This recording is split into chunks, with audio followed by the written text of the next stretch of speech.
35 News.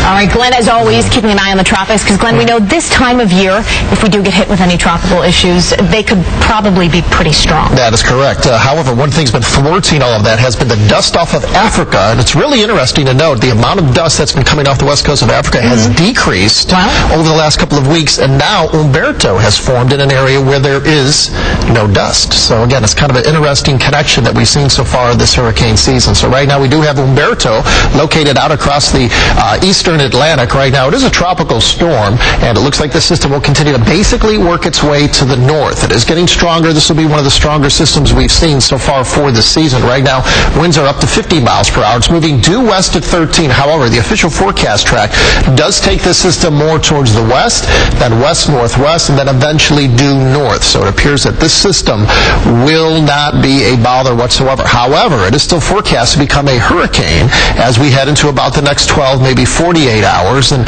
possibly a pretty potent hurricane. So the waters are definitely warm enough, and once again, that dust that has been coming off the west end of Africa, which has been really kind of messing up a lot of these tropical waves that wanted to become tropical depressions and tropical storms, that amount of dust, at least temporarily, has been on the decrease. So here's the official forecast track as a hurricane, working its way into Wednesday, and then as we into Wednesday afternoon, then Thursday, working its way to the northwest, and then eventually recurving back towards the due west, but by that time it's way far to the north. So really that system will not be of issue, but we'll watch it very closely because it will be very potent for at least the next 5 days. Here's our look at live radar. Locally inland, we are fine. Just a few little sprinkles so far, but at times we've been finding some legitimate heavy downpours moving over towards the coastline. So there is definitely a bit of a breeze coming in off the ocean. There's ample moisture, of course, offshore, and here comes the rain as we worked our way through the afternoon. Occasionally a few little blips of light rain inland, but nothing really big. So back over towards the Cape, Port Canaveral, down towards Cocoa Beach, you can see the rain kind of lining up,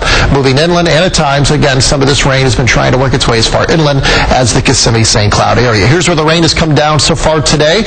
Very little. All these NDs, no data, basically no rain, and this is basically over the last 24 hours. So yesterday and today, very dry, and because of that, it's pretty hot out. It's 93 in Claremont. It's still in the upper 80s up in DeLand. Dew points are down. A little bit of drier air. Ocala, Gainesville, dew points there are in the low 60s, while the remainder of Central Florida has upper 60s and low 70s, a little bit more moisture in the atmosphere. Live picture downtown, looking out to the east, 89 degrees, northeasterly wind at 17 miles per hour. So the headlines in our forecast, a dry start to the week. Storms will return pretty much big time, too, for the second half of the week, but no big threat right now in the tropics, at least not locally, that would be affecting us. 85 in Miami, it's 85 in Jacksonville, it's 89 here in Orlando, and here's the spinning area of low pressure sitting offshore, and that's the reason why we are pulling down, for now, temporarily, some of that drier air with that north to northeasterly breeze. So our chance of rain stays very low, if any, for tomorrow, just like today, a high of 90. A little better chance for storms as we get into Wednesday and Thursday, then a good chance for showers and storms and plenty of heat for the end of the week and into the weekend.